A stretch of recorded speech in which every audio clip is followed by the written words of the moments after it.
అలాంటి అపవిత్రం ఒక చర్చి మీద జరిగిన, ఒక మస్జిద్ మీద జరిగిన దేశం అల్లకల్లోలం చేసేస్తారు. విన్నారు కదా ఏం చెప్తుండో, క్రైస్తవులే చాతైనోళ్ళు, ముస్లింలే చాతైనోళ్ళు, హిందువులు చాతకాని వల్ల సార్ మీరు రెచ్చగొట్టేటటువంటి స్పీచ్లు ఎందుకు ఇస్తున్నారు? ఇప్పుడు క్రైస్తవుల టాపిక్ తేవాల్సిన అవసరమే లేదు, ముస్లింల టాపిక్ తేవాల్సిన అవసరమే లేదు. మీరు అధికారంలో ఉన్నారు, అర్థమవుతుందా? మీరు ఒక డిప్యూటీ సీఎం అనమాట. మీరు ప్రతిపక్షంలో ఉన్నప్పుడు అరిచి, అధికారంలో ఉన్నప్పుడు అరిచి ఎలా చేస్తే ఎలా?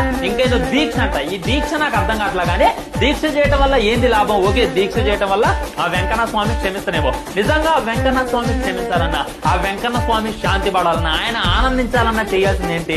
ఈ లడ్డూలో ఎవడు ఈ కొవ్వు కలిపిండు అనేటటువంటిది తెలుసుకోవాలి. తెలుసుకున్న తర్వాత దర్యాప్తు సాధించాలి. మనకి చేత కాలేదా పోలీసు వాళ్ళకి అప్పు చెప్పాలి, వాళ్ళకు కూడా చేత కాలేదా సిబిఐ అప్పు చెప్పాలి. వాళ్ళు ఎవడరా అని చెప్పి దర్యాప్తు చేసి వారంలో వాడిని పట్టుకొని తీసుకొచ్చి బొక్కలో వేస్తే అంతా కూడా సెట్ అయింది. అదేది చేయకుండా